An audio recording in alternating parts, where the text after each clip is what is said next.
O problema do Tio Sam não é o déficit comercial, que inclusive aumentou. Você está acompanhando o Curadoria de número 24. Pois é, pessoal, quem diria? Saíram os dados referentes à balança comercial, né, os números aí entre o que os Estados Unidos importam e exportam, e de fato, depois de todo um esforço do Trump para libertar a América com aquele tal de Liberation Day no dia 2 de abril, e todas as tarifas, toda a encheção de saco, toda, né, as reuniões feitas para salvar a América e trazer os empregos e tudo mais, porque teoricamente o maior problema dos Estados Unidos é o déficit comercial, e o efeito foi zero. É exatamente isso que você está ouvindo. A Bloomberg trouxe agora, recentemente, que tivemos, quer dizer, os Estados Unidos tiveram um déficit comercial de pouco mais de 900 bilhões de dólares, o que é um dos piores desde 1960.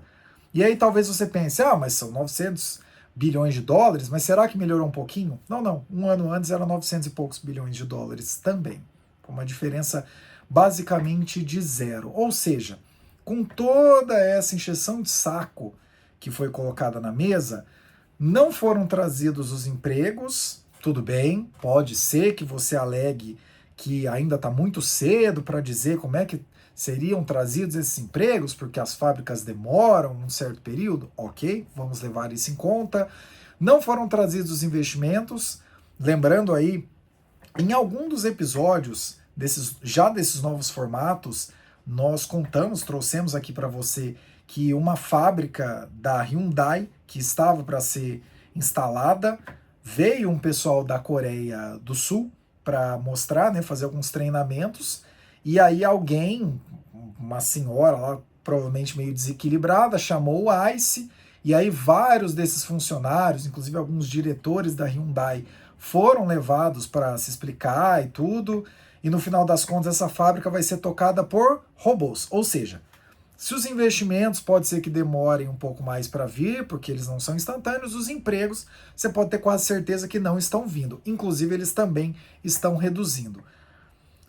E mais recentemente, para não dizer que esse tema vem sozinho, nós temos duas outras novidades. O Valor Econômico traz que a Suprema Corte dos Estados Unidos, por 6 votos a 3, votou para derrubar essas tarifas. E por derrubar essas tarifas, caso você não tenha se inteirado, significa mais ou menos o seguinte: o governo, pela figura do presidente, pela figura do poder executivo, não teria, de acordo com essa votação da Suprema Corte americana, não teria poder sozinho de impor esse tipo de tarifa por estarmos em tempos de paz, que esse tipo de imposição de tarifas não passar pelo Congresso seria só permitido, de acordo com as regras lá dos Estados Unidos, em tempos de guerra, e não é o que está acontecendo agora.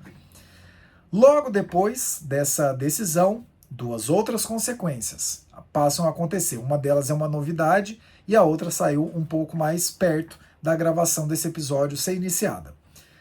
Primeiro, o Trump deu um novo discurso, anunciou lá no Truth Social que não tem essas tarifas, mas tem agora uma tarifa global de 10%, válida para todos os produtos, para todos os produtos, não, para todos os países, e que existem outros mecanismos que poderão ser utilizados, que são até mais fortes, que vão conseguir resolver os problemas dos Estados Unidos. E um outro dado muito interessante que saiu agora, mais recentemente, também trazido pelo Valor Econômico, ou simplesmente Valor, depende de há quanto tempo você acompanha este site do Grupo Globo.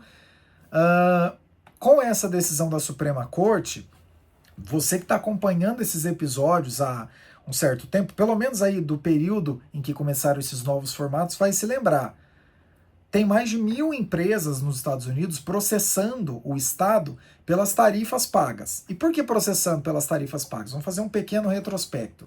Imagina que você tem um negócio nos Estados Unidos que depende, em alguma escala, seja para matéria-prima, para produto pronto, em alguma escala você depende de importações.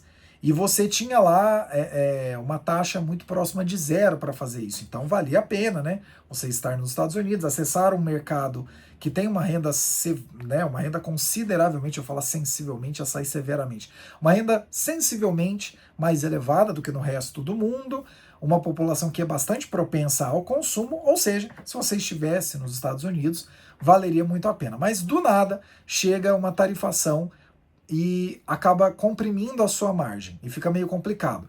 Só que essa tarifação, ela não chega, ó, o que você importar de determinado país é tanto por cento. Não. De repente, os Estados Unidos, em termos de importação, viram o pesadelo tributário que é o Brasil. Ó, se for de tal país é tanto por cento, se for desse outro país é tanto por cento, mas se negociar com a Rússia é tantos por cento, se fizer negócio com a China, porque a gente não gosta da China, a China é muito complicada, é mais tanto por cento. Enfim, vira um salseiro, você não tem a menor ideia do quanto é que você está pagando, mas quando os seus produtos começam a chegar na aduana dos Estados Unidos antes de entrarem e chegarem até o seu depósito, né, ou até a sua fábrica, você descobre no ato quanto é que você vai pagar. E ao longo do tempo, para não dizer que já estava complicado o suficiente, o Trump coloca algumas taxas que você não sabe nem quando é que elas vão começar a valer, e antes delas começarem a valer, você já tem um alívio dessas taxas, ou uma mudança, ou pior ainda, o presidente, primeiro-ministro, ministro da Fazenda, qualquer que seja o caso, conversou com o Trump e não chegou a lugar nenhum, e o Trump ainda ficou irritado e aumentou a taxa. Enfim, esse salseiro todo, para quem acompanha, eu vou dizer mais ou menos a mesma coisa que eu já disse nesse outro episódio, que é um curadoria, vale a pena você maratonar os episódios por causa disso, você sempre fica por dentro das coisas ao longo dos episódios. Mas enfim, para quem é economista, para quem está acompanhando isso de fora, pode ser divertido, pode ser legal de ver. Só que para quem está tocando negócios na ponta final e depende dessas importações, você ter um momento em que um mês você está pagando uma taxa baixinha para importar aquilo, um outro mês que você está pagando uma taxa mais elevada, aí um outro mês você não sabe se você pagou errado, aquilo ali complica muito seu negócio, porque tal qual, e por isso que eu fiz esse paralelo com o sistema tributário brasileiro, porque tal qual no Brasil, em vez de você passar tempo entendendo como é que você atende melhor as demandas dos seus consumidores, das empresas que você vende, você vai ter que passar um tempo pensando em como é que você vai pagar direito os impostos. E é claro, pagamento de imposto não é simplesmente você vai lá, emite uma guia e paga. Aquilo ali também afeta a sua margem.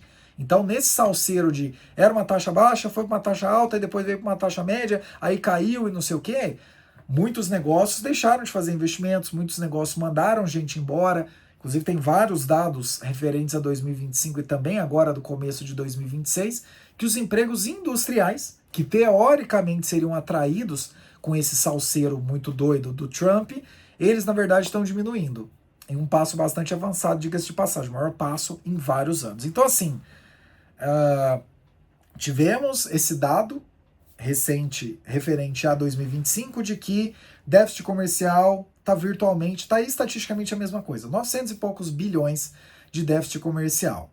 Mais recentemente, a Suprema Corte dos Estados Unidos dizendo que essas tarifas não são válidas, logo em seguida, o Trump dizendo, não, então não está válido essa, então vamos colocar outras, e vai ser 10% para todo mundo, e depois, para coroar, 175 bilhões que provavelmente vão ter que ser devolvidos após essa decisão. Então, por que o título desse episódio é o problema do Tio Sam não é o déficit comercial? Porque o problema dele, e isso serve para aspectos fiscais, isso serve para aspectos monetários, isso serve para aspectos de produtividade, de alocação de capital, serve para um monte de coisa. O problema do Tio Sam é ele consumir muito mais do que ele tem de capacidade. É basicamente isso. Entendeu? Como que isso vai ser resolvido? Então o americano tem que consumir menos, como é que vai fazer? Sinceramente eu não sei. Essa não é uma pergunta que concerne a um país tão fechado quanto o Brasil, tão desacostumado a acessar os mercados externos por meio de importações, como é o caso do Brasil. Mas para os Estados Unidos, que é um país que está acostumado há 60, 70 anos a comprar tudo do mundo bem baratinho, porque eles têm a impressora mais poderosa do mundo, pelo menos até o presente momento, isso aí dá uma diferença muito grande, e isso aí não é difícil de ser tocado. Então, no final das contas, pessoal, não chegamos aí a um ano de Liberation Day, né, porque foi no dia 2 de abril, então, quer dizer, né, ainda falta aí um mês e meio, né, um mês e pouquinho para a gente chegar lá, e a gente já tem que não trouxe empregos, não trouxe investimentos, ou que trouxe não vai trazer esses empregos aí, que né, o Trump já no primeiro mandato ele fazia muitos comícios ali no meio dos Estados Unidos, né, no Rust Belt, ali onde tinha muita fábrica de carro. Ah, porque o carro que era fabricado pelo avô e pelo pai desse caboclo que está aqui na plateia, agora foi tudo para a China, mas nós vamos trazer. Esquece isso, não vai trazer. As montadoras que conseguirem alguma teta ali vão continuar importando as peças de onde precisa importar, com os descontos que precisa ter, a partir do momento que eles têm algum jantarzinho ou pagam alguma propina. Ops, desculpa, chama lobby, né, nos Estados Unidos, não chama corrupção. Enfim, dê o nome que você quiser. A partir do momento que eles pagarem um certo dinheiro ali para o governo americano, seja diretamente ou para fazer o salão de baile lá do Trump, que começava em 200 bilhões, enfim, sei lá quanto é que vai sair o custo disso, mas seja fazendo um agrado para o Trump ou conversando ali por baixo dos panos no que eles chamam de lobby, o que a gente conhece por corrupção, essas montadoras, assim como a Apple também, não vai ter nenhum problema se ela não montar nenhuma fábrica em Detroit, no Arkansas, para o americaninho médio montar iPhone, não vai ter problema nenhum. Essas grandes empresas vão continuar trazendo os insumos baratinhos ou os produtos prontos baratinhos lá de fora, e as pequenas empresas vão continuar tendo suas complicações, mais ou menos como a gente conhece aqui no Brasil. E não vai gerar empregos industriais como se desejava, não vai gerar investimentos industriais como se desejava, e não vai resolver os problemas dos Estados Unidos, porque os problemas dos Estados Unidos estão ancorados em um consumo muito maior do que a sua própria capacidade. E levando em conta também o que esteve em uma curadoria recente, que, né, o de título do dinário ao dólar, a história se repete, é por isso que há hoje uma grande sensação por meio do Donald Trump e de seus apoiadores que acreditam que essa história de tarifação é a grande solução. Há uma grande preocupação de que o custo da dívida seja cada vez mais difícil de ser levado. Esse tipo de preocupação não vai ser dizimada, não vai ser dirimida, não vai ser reduzida de maneira nenhuma por meio dessas tarifações. Ah, Caio, mas ainda podem vir investimentos, podem acontecer coisas. Diante do maior movimento de lobby já registrado na história dos Estados Unidos, eu não tenho nem dúvidas, eu tenho certezas, embora isso seja muito difícil, então vamos tirar a certeza da mesa, eu tenho quase certeza, tem uma chance muito elevada de que não traga esses empregos, não vai trazer esses investimentos nessa monta e, como visto, o déficit comercial continua igual. E importante lembrar que o déficit comercial continua igual, com a China fazendo um superávit comercial ainda maior do que já fazia. Por quê? Porque o problema é a capacidade de produzir e não o déficit comercial. Caio Augusto, voltando um pouquinho, né, que é sempre bom, diz a lenda que ajuda os algoritmos, tanto do YouTube quanto do Spotify, onde quer que você esteja acompanhando esse episódio. Não se esqueça de curtir esse conteúdo, compartilhar, e se você tiver alguma opinião, concordando, discordando, se for para elogiar, se for para xingar, tanto faz, comenta aí aonde você estiver assistindo.